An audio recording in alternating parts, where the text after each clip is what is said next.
Welcome to our third Coffee with Carl, the first of 2021. Exciting. We're going to have a format change, I think is what you call it, for next time.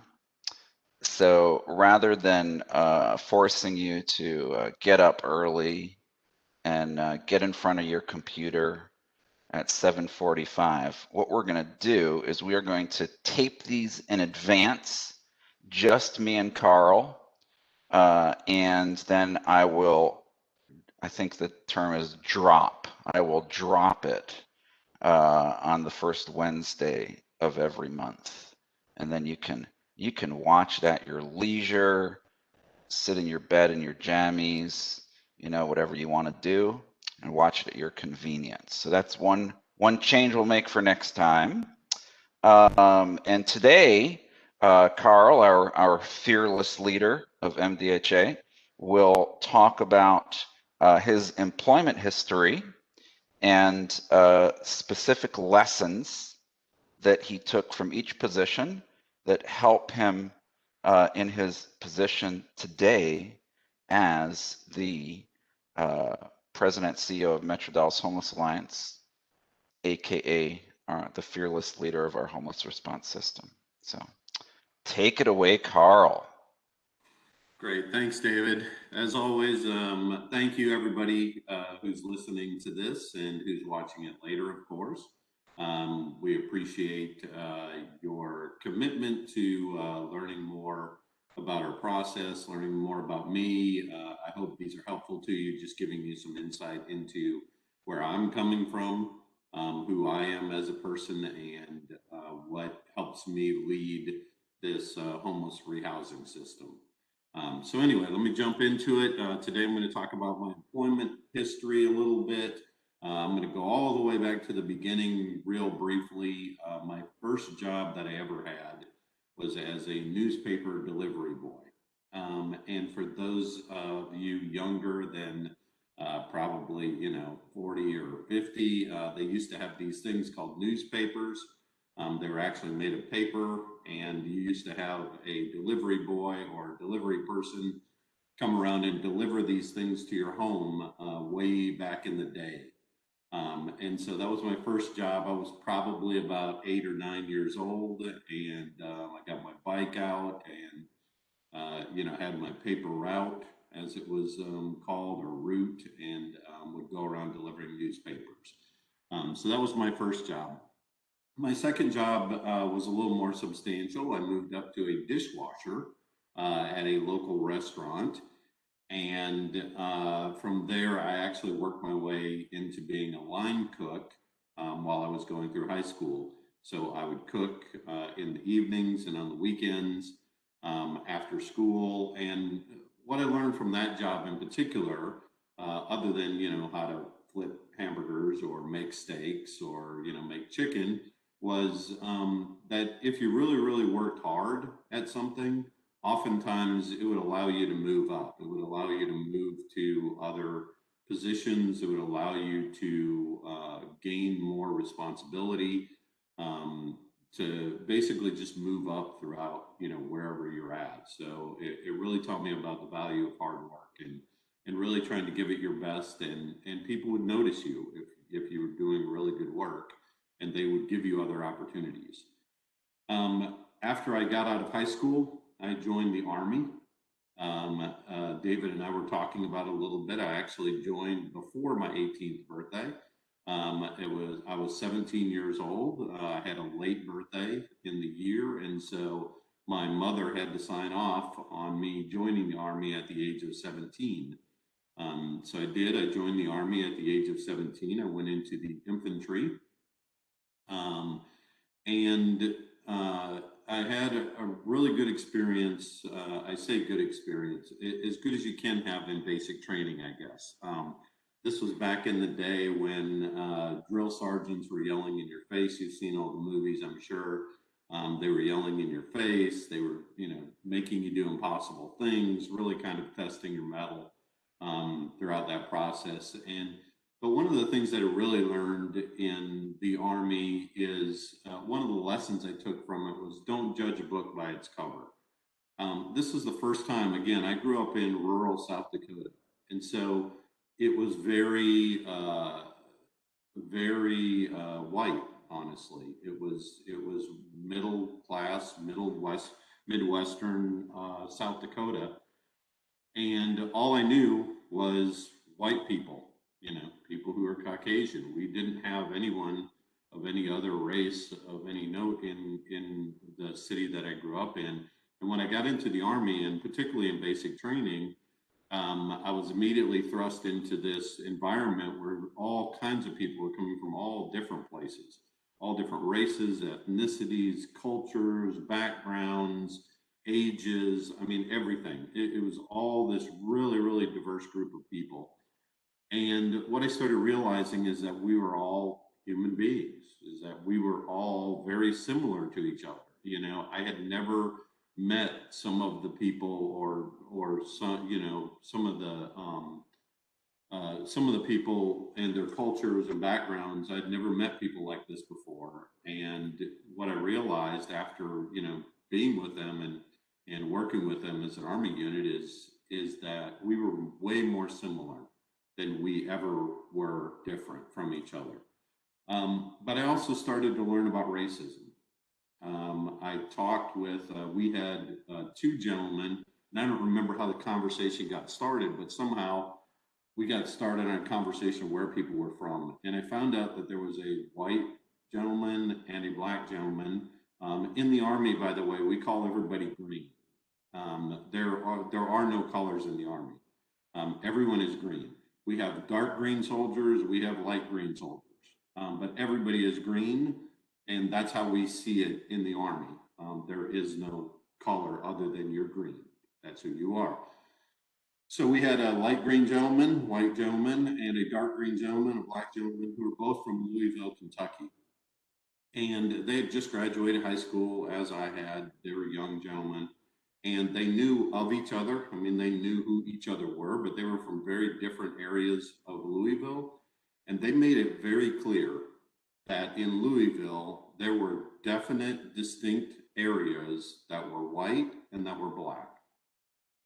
And to me, this was such a foreign concept that you would just make division this way in your city or anywhere, that you would divide your city up this way or think of people in different neighborhoods this way. But they knew. I mean, they stood right there with each other. And again, they didn't show any animosity towards each other there. But what they said was, if one of them found themselves in the wrong neighborhood, they knew they were going to get beat up. They knew they were going to get harassed. They knew they were going to face a lot of trouble if either one of them found themselves in the other one's neighborhood. And they knew exactly where the lines were. That was the other bizarre thing. They were talking about, yeah, on this street, you don't go on this side of the street. On this street, you don't go on this side of the street. And they just knew this. This was a matter of fact. This was 1986. And I was thinking to myself, I don't understand how this is even possible in our country today. But they knew it as plain as day. And it was not a matter of animosity. They spoke about it. They spoke about it as a matter of fact. This was just the way it was in Louisville, Kentucky. And so I started to understand that obviously I was coming from a very small place, and I already knew that. But obviously I've been living in a bubble for most of my life, as most of us do. We live in our little areas and our little bubbles. But until I got out into the rest of the world, I didn't really understand that there were all these different ways of thinking of people. But ultimately, what I came back to is we were way more similar than we were different from each other. I'm sure there were even times in looking back on it in basic training when I was going through with these guys that these two gentlemen, who again had no animosity towards each other necessarily as human beings, but just knew that they were not supposed to like the other person because of the color of their skin. I'm sure there were times when they were even working together as part of the Army. We all had to do it. We had to work together as a unit. And so hopefully they learned something from that as well. When I got out of the Army, I moved down to Jacksonville, Florida. I joined the National Guard, and one of the I don't know, highlights or lowlights, I guess you would say, maybe, of the Army National Guard in Florida was that we got activated for Hurricane Andrew. A lot of you remember the devastation of Hurricane Andrew when it came through Florida, ripped through South Miami. And one of the things I learned from that is that people are really, really resilient. I mean, I saw some real devastation in Miami when we got activated to go down there.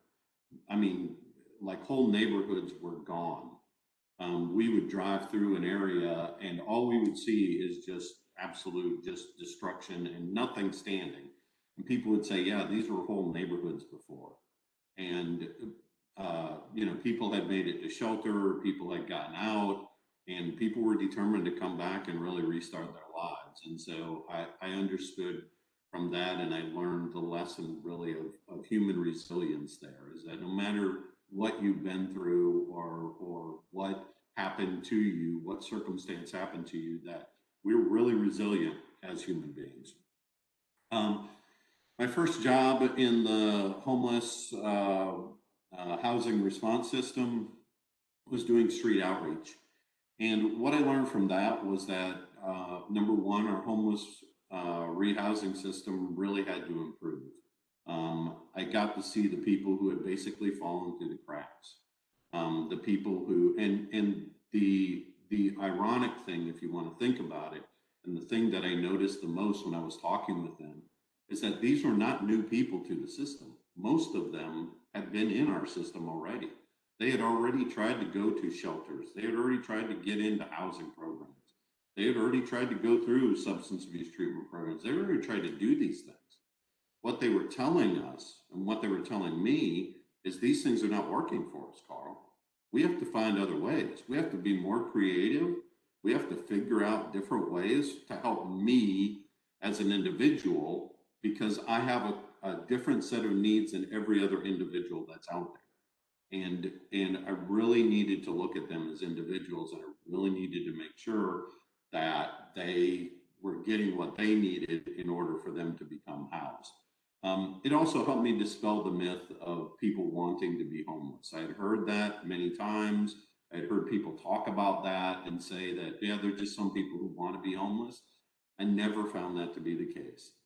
There was one instance out of thousands of people that I interviewed and talked to when I was on the streets that actually did want to be homeless, and he was a train rider.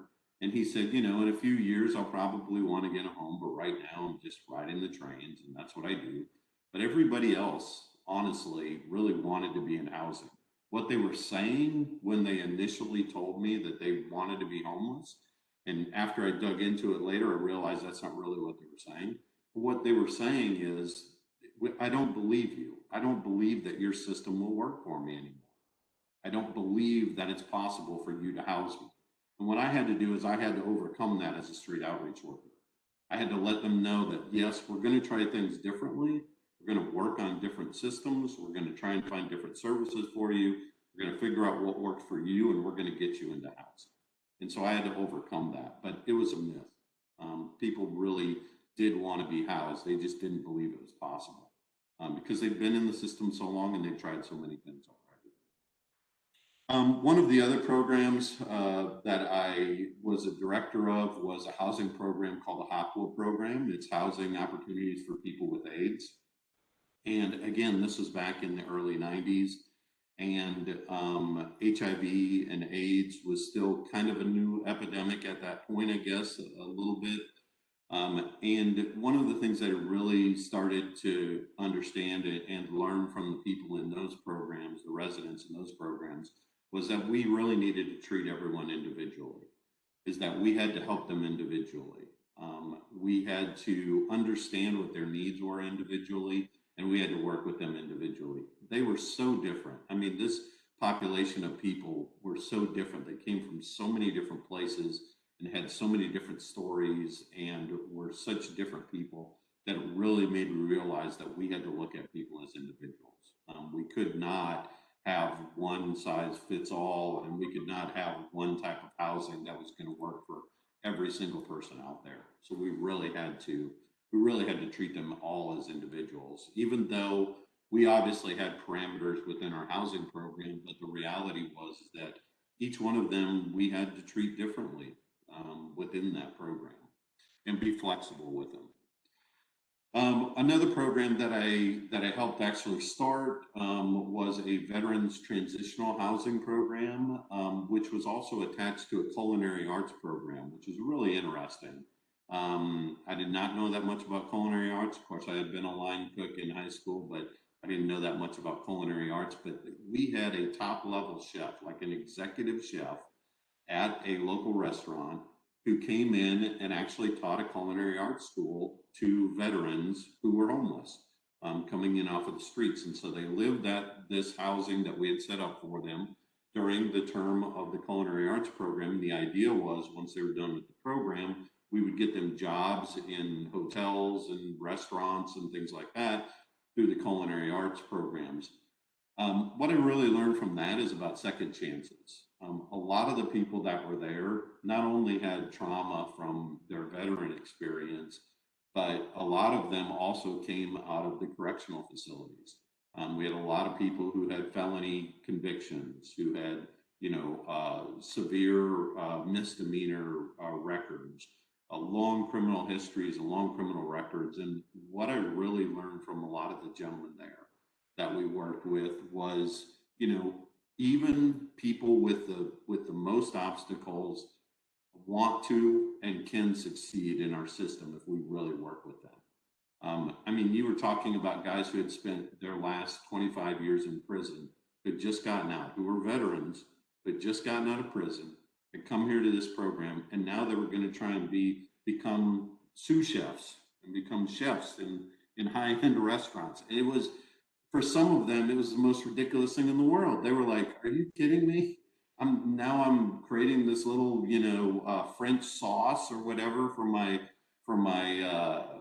program, and here I was, just 6 months ago, in prison, doing laundry or something like that." It was remarkable, but all of them really wanted the opportunity and felt like they could succeed if they were given an opportunity to do so. And it was just a remarkable experience to watch them go through that process and realize, again, these people had severe obstacles that they had to overcome. I mean, again, long criminal histories, some of them were sexual offenders. And I mean, there were a lot of obstacles that they had to overcome to come back, but they wanted to succeed and they knew they could succeed if they were given that second chance to really become part of society again. One of the final jobs that I had, sorry, let me skip back one first. I was the vice president of the largest emergency shelter in Jacksonville, Florida. I was a vice president of shelter and housing services, so I was over all of the shelter services and all of the housing programs. And one of the things one of the lessons I learned from that experience is that homelessness is complex. It really is complex. There's a lot of moving parts. There's a lot of pieces that need to go together. And every time you move a piece within your homeless rehousing system, another piece moves almost simultaneously. So there are a lot of moving pieces. There are a lot of things that are working together. There's a lot of complexity to the system overall, but ultimately it all ends in housing. And it's all about getting people into housing, not just shelter, but getting them into actual housing. And so the complexity of it was one of the things one of the lessons that I really learned from that experience. Just watching how everybody interacted with each other and how the providers interacted with each other. And it really gave me that perspective on the complexity of our system and what we needed to do to make it better. The last job I had in Jacksonville before I moved here to Dallas was a large organization, and we covered 23 counties in Northeast Florida, and we covered 7 different continuums of care. So if you think wrangling one continuum of care, no matter how complex we are, in 2 counties was difficult, I had the overwhelming task of trying to bring together 23 counties and 7 continuums of care to try to work together. And it was quite a chore. At one time or another, I held the chair or vice chair of every single one of those continuum of care boards across our entire 23 counties. So I was going at that time. I was running around like a madman, just all over the place, trying to get from one meeting to another. Again, the span of the 23 counties was about a 400-mile area from one end to the other. And so I would drive all the way one day and go to one meeting, drive all the way the next day and go to another meeting. I mean, it was incredible. And so what I really learned though from those continuums of care and all of those counties, honestly, is that each one is the same and each one is different. There were a lot of similarities between them, and there were a lot of differences between those continuums of care. So we had some continuums of care. Again, the continuum of care in Jacksonville was a large continuum of care, a city of 1 million people, and the continuum of care was there. And, we were trying to work on some really, urban issues. And then we had other continuums of care. It may have been 5 counties. Their homeless population was like 200 people. I mean, it was really, really small. And so they had a whole different set of issues. But when I started looking at all the issues and all the differences in the way their systems were set up, what I started realizing is actually there was a lot of similarities as well. The same struggles that the small counties or the small continuums were having in terms of funding, the large continuum was having the same problems, just on a different scale. But the relationships that they were building, the differences between how the counties and the cities wanted to work together, all of those things really, showed me that there were, again, a lot of similarities and a lot of differences. One of the best things that we did with our continuums of care, and again, because we had 7 in our area and we were working to try to bring them all together, is we did in fact bring them together. For those of you that are familiar with the continuum of care, there's this thing that we do each year. Now, we didn't get to do it last year or this 2020 because of COVID, but we do this notice of funding availability, which is where HUD sends out an application for a continuum of care to apply for HUD dollars. In Dallas and Collin County, we get about 17 million. I think it's up now maybe to $18 million in our area that we apply for annually from HUD. Well, this is a competition. So every single continuum of care in the United States competes against every other continuum of care.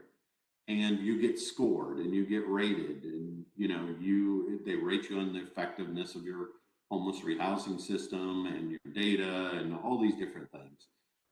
And so we had this crazy idea that we were going to try and take our 7 continuums of care and bring them together to collaborate and help each other write their applications for this notice of funding availability. And when I brought this up to my staff, the first thing they said to me is, "Carl, you are insane." They said, "You're crazy. There's no way." They said, "They're not going to share any of their information with anybody." Because we had continuums who were really high performing, and then we had continuums that were really low performing. And they said, "They're not going to share their information. This is a competition, Carl." And I said, "Well, let's try it and let's see what happens." We brought together these 7 continuums of care, and without hesitation or even blinking or thinking twice, they all shared everything with each other. Everything. Down to the details of exactly how they wrote their applications. It was amazing. It was amazing to me. And the lesson that I really learned from that is our homeless service providers, our continuums of care, we want to work together. We realize that homelessness is a larger issue than just our communities. It's an issue throughout the entire country, throughout the entire state, throughout our counties, throughout our cities, everywhere. But all 7 of these continuums of care, when we sat them in the same room and said, "Hey, we want you to share information," they said, "Absolutely, you tell us what you need and we'll be happy to share it." I was floored. I mean, I didn't think it would be as successful. I thought they might share one thing or this or that. They were like, completely open books. They took out their little notebooks that they had and their little folders they had for writing their applications, and they said, "You tell us what you need, and we will share it with everybody here." And they sat around the table, and the lowest continuum of care, the lowest scoring continuum of care we had in our area, was able to raise their score, I think, by about 30 points on their next application, because the highest continuum of care honestly had basically shared everything that they did to get the highest score on their continuum of on their continuum of care NOFA. It was amazing to me, and I realized at that point, you know what, we are not fighting against each other. As much as people look at competition and think of our industry as competitive and working against each other and working, towards a limited amount of resources, which of course there are, we really want to work more together. We really want to work more to help each other. And because again, it's that whole idea of a rising tide lifts all boats. I think we realize if my continuum does better, then your continuum is going to do better. If your continuum does better, mine's going to do better. It's everybody really working together. The other thing that I realized from my experience working in these 7 counties, these 7 COCs, is that we could end homelessness. Is that ending homelessness is not a dream. It's not a catchphrase. It's not a slogan. It's a reality. In one of our continuums of care, we actually did end veteran homelessness. And when I saw the work that they put in, that this continuum put in, the effort they went through, and the creativity that they use to end veteran homelessness in their area, I realized, you know what, this is a real possibility. We could do this. We could end homelessness in our entire country if we wanted to do so. If we had the will, if we had the energy, if we had everything that we needed to move forward to do that, we could do this. And for then, it really solidified it being a possibility and a reality that we could end homelessness anywhere, that anywhere you could end homelessness. If you really had the will and you had, again, creativity, you had the community coming together. And that's what it took. It took the community coming together, took everybody working on the same page, everybody working towards the same goals, and everybody moving in the same direction to really make that happen. But it was a wonderful experience watching us go through that, me as part of that. I think I was the vice chair at that point of that continuum of care when we ended veteran homelessness in that area. And it was amazing how we worked through it, and everybody came together, rallied behind that one cause, and really made that happen. I think we're just about at the time, right, David? So I didn't know if there were any questions that anybody had, or if you had any questions, David, or any follow-up you wanted me to expound on. But I think this time you as we predicted, you really didn't need me to ask a whole lot of questions. I think what we probably want to do is again reiterate that next time you don't have to wake up early in the morning. We're just going to drop this into our blog, and we'll let you know it's out there. And I think, Carl, we talked about the fact that now that we've gotten to know you thoroughly, I think that we would start talking about. So you've talked about, like, your family and why you do this and your employment history. So we're right up to the point where you begin here in Dallas. And so I think what in the coming editions of Coffee with Carl, what we're probably going to do is we're gonna talk have you maybe talk a little bit about coming here to Dallas and kind of looking back on the past 2 years. You've been with us longer than 2 years. It has flown by. I know, it's flown by. Yeah. And then I think we'll start to tackle individual things that you're doing in the community, and every time it'll be just a different facet of the work. So I think that's where we'll take it. So that's great. Thank you, Carl. Absolutely. Thank you. I wanted to say thank you to everybody who's watching these and listening to these. I really appreciate, again, you all being part of these solutions and being part of our community. it's all of us that's going to make a difference here, and really trying to end homelessness here in Dallas and Collin County. So I really appreciate y'all being part of this journey with us and helping us move in that direction. So, Excellent. thank you. Have a great month, everybody. Let's go end homelessness. That's absolutely right. Thank you. Bye.